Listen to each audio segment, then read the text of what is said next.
So after what some saw as a boring weekend in Iowa was quite the opposite with IndyCar's return to the streets of Toronto.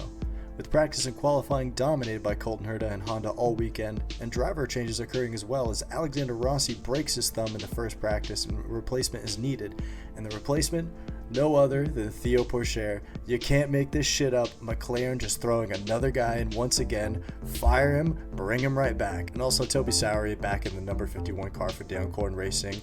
And Hunter McElroy makes his IndyCar debut in the 18 car of Jack Harvey for Dale Coyne Racing. And as soon as we go green in the streets of Toronto, we have a crash in lap number 1 as Christian Rasmussen slips and flies right into the wall. Santino Ferrucci also making contact and destroying part of his front right wing. And then we finally go green again, and Colton Herta gets the jump early, and as his teammate Kyle Kirkwood falls closely behind in second, another caution comes out as Augustine Canapino smacks the wall trying to go side by side with Scott Dixon. Dixon also being a big story on the day as a big mover in the race after starting in 15th. And after the first couple of restarts, we finally go green again as Colton Herta gets another great jump on the restart, and Kirkwood tries to keep pace in second. Scott McLaughlin charged ahead in third, and Felix Rosenqvist was pushing behind him in fourth, trying to get that overtake for third, and eventually passing McLaughlin. And McLaughlin starts to fall off pace a bit as his scuffed alternate tires start to cause problems on the day, as it becomes clear that it is a primary strategy race and the alternate tires weren't going to be much use on the day. One question mark that will lead to another for not only McLaughlin but the entire Penske team on the day. And Stingray Robb has mechanical issues ending his day early, which hurts after a great comeback he had after that horrific crash last week at Iowa. And then Power and Grosjean have a battle for sixth as we saw some good battles on the day and some aggressive driving. It felt refreshing at the start after some singular racing last weekend, and saw some more focus on the battles in the middle of the pack and some big movers in the race. Scott Dixon being one of them, and Toby Sowery early picked up 5 spots, and Alex Palou, after getting a costly penalty in qualifying, dropping him to 18th on the day, was moving up the field early. And then Ray Hall just has issue after issue at one point as he has to change a steering wheel and does so in only a matter of seconds, which was impressive. And then the lights to his wheel were off, not knowing when to shift or having the screen on. Graham held it together early after the issues, and Herta has vibration issues once again in the middle of the race that caused a little concern on pace as Kirkwood kept close behind. And that was pretty much just the story as the entire race, as Kirkwood kept that pace behind him, trying to wait for a mistake and make that overtake. A lot of the leaders up front, though, were sharing some of the same issues as Colton Herta, as they also had vibration issues in their cars with the alternate tires. Toby Sowery goes wide, but manages to save it before being passed by the returning Theo Pourchaire. And then as we approached lap 52, we started to see our final pit stops of the day and strategies come into play. But for Newgarden, trouble came as he had issues with his right rear in the pits, not tightened all the way, adding some seconds onto his time and dropping him in the race. And then Linus Lundqvist flies into the wall, bringing out another caution on the day. Him and Theo Pourchaire trying to go side by side, but the two would just go way too wide as Lundqvist goes straight into the wall, and Theo Pourchaire as well, ending both of their days. It'll be interesting to see what the team decision is going forward with the Rossi injury. I know Rossi did have surgery and it was successful, but it is curious to see how long he will be out and who that driver potentially could be replacing him, if it is Theo or potentially another driver. And then bad luck strikes for Felix Rosenqvist yet again as he tries to make a massive overtake onto Marcus Ericsson in the corner, causing them both to spin out. And then Felix Rosenqvist has issues in the pits once again as he is out in the day with mechanical issues, ending what could have been another great day for him, which has kind of been the up and down cycle trend for this team all season, as he has tried to put away these good finishes, and he's had some really good practice and qualifying sessions, starting even in the top 5 for some of these races, but just not able to put together these finishes, which has just been so odd for him, as he is such a great and talented driver, but just not able to put it away. And then with 18 to go, Kiffin Simpson hits the tire wall in turn 8, as it caused many issues on the weekend for the field.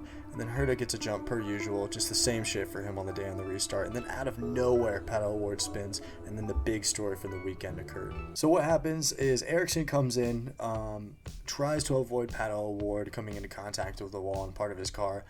Part of Pato's front wing is broken off, basically creating this ramp, and Pietro Fittipaldi just comes in completely flying over Pato's car, leaving Pato with nowhere to go, as he just has to sit and watch these cars go around and drill his car, as Santino Ferrucci also comes in, ramping off the car, hitting the catch fence, and then flipping the fucking car over.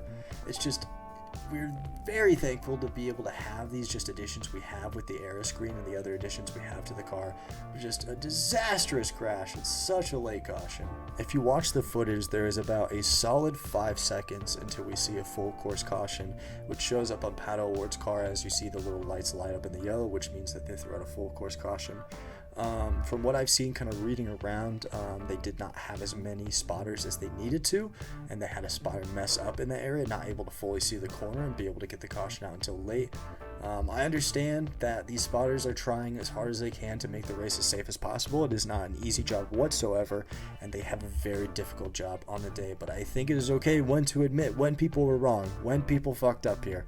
I mean, you can say that human error caused this, but I mean, there is a solid 5 seconds between the point where Pato is initially hit and when he is being ramped off by multiple cars.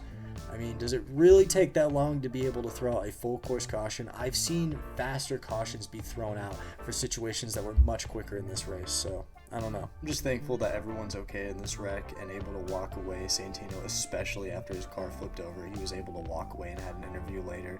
And then after the track is cleaned up and we go green in Toronto, and only 16 cars are still running in the field, and 13 are only on the lead lap, as controversy strikes once again as Will Power tries to make a deep dive into the corner, crashing out his teammate Scott McLaughlin. Will's brakes locked up a bit and not able to fully commit to the turn after he was able to pull it off early in the race.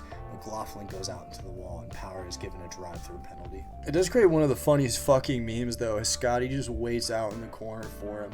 And the AMR safety team even letting him go partially out on the track as Will comes by in the caution as he's just clapping for him. I was kind of waiting for the double bird if we were potentially going to see that as a little Uno reverse card to Will Power. And then the full Penske implosion happens as Joseph Newgarden spins, dropping him all the way to 11th.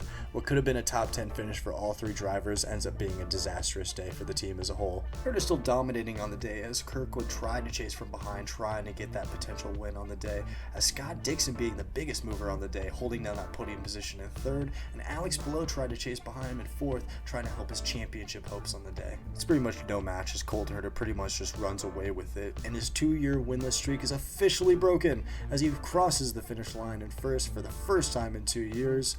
Great weekend for him, the first IndyCar driver to completely dominate the practice, qualifying, and race session, being able to basically win all 3, a very dominant weekend for him and the team. Felt bound to happen as Colton had some very good finishes on the season and a couple of second close finishes, eventually just really scraping for that first win and getting it here. It's creating some good competition on the season as we're trying to see this real race for the championship instead of just having these 2 drivers compete for the championship over the course of the season. We're having many people throw their hat into the race, with Alex Below still dominating, but Will Power chasing behind in 2nd. Colton Herta now trying to throw his name into the ring. Pat O'Ward trying to make that chase for the championship. Scott McLaughlin trying to make that chase as well. We're going to see some big quality battles here as we try and see all these drivers try and throw their name in for that championship. You can certainly say this weekend had some exciting moments and some good competitive racing as we saw some good overtakes in the field, both on the high side in some of the straights and some good passes in the corners. I felt more variety in this race, but also that brought chaos with all the crashes. Kind of reminded me of Detroit earlier this year, but thankfully not running as long under caution, as we had 15 cars finish on the day. You don't like to see half of the field gone. That was probably the one negative on the day. Half of the field being gone, not good for the weekend. And it was just Colton's weekend, as it's good to see him after the frustrations this season and just chasing for that first win. I wish I could have seen Kyle Kirkwood try and make more of a push for that win in first position throughout the race, but I understand from a team strategy, they're trying to go for points here. They're trying to create a good finish and not potentially crash people out. That's when you get kind of a McLaughlin Power situation, hurting both chances on the day. But at the end, I want to see people try and compete for that finish, try and compete for that race win, but I understand team strategy at the end of the day. And Dixon and Blow, even given bad starts, still proved to be dominant on road and street courses as they just pushed through the field with ease. And some quiet finishes on the day. Marcus Armstrong had a really good day, finishing in 5th after starting in 13th, and Rinus VeeKay finishes the day in 8th after starting in 22nd. A couple quiet good finishes for Rinus VeeKay on the season. And Blow still leads the championship hunt with Power in 2nd and Scott Dixon still in 3rd. Colton Herta jumped up to 4th place with the win, bumping Pato down to 5th. My questions going forward as we head into the rest of the season and the rest of the ovals, I'm still wondering who's going to steal that win from the championship contenders going forward. So who do we kind of have going forward? We picked Christian Lundgaard to win the Toronto race, which ended up being wrong. It's hard to pick these races, it's hard to pick the field, but who do I potentially see going into the next race as we head into Worldwide Tech Raceway? I think I'm going to go with Scott McLaughlin picking up that 2nd oval win on the season, helping his championship hopes, as he has been dominant in some of these sessions. And then I'm going to go with a podium of David Malukas in 2nd and and I'm going to go with Santino Ferrucci in third.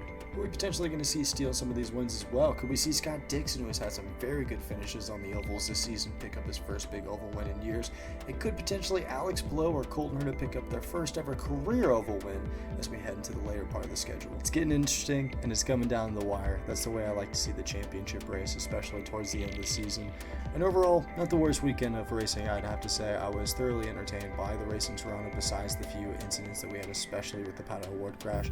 That potentially being just my biggest criticism on the day is just the safety there and just kind of stuff going forward, being able to make sure we get those cautions out just a little bit faster. I know some are probably going to disagree, which is totally okay. I want to hear those points. As always, thank you for taking the time out of your day to watch, and let me know any thoughts you guys have going forward with this Toronto race, or just the rest of the season going forward. Who are some future predictions that we might see and some future winners in IndyCar? Let me know. Thanks as always, and have a great rest of your day.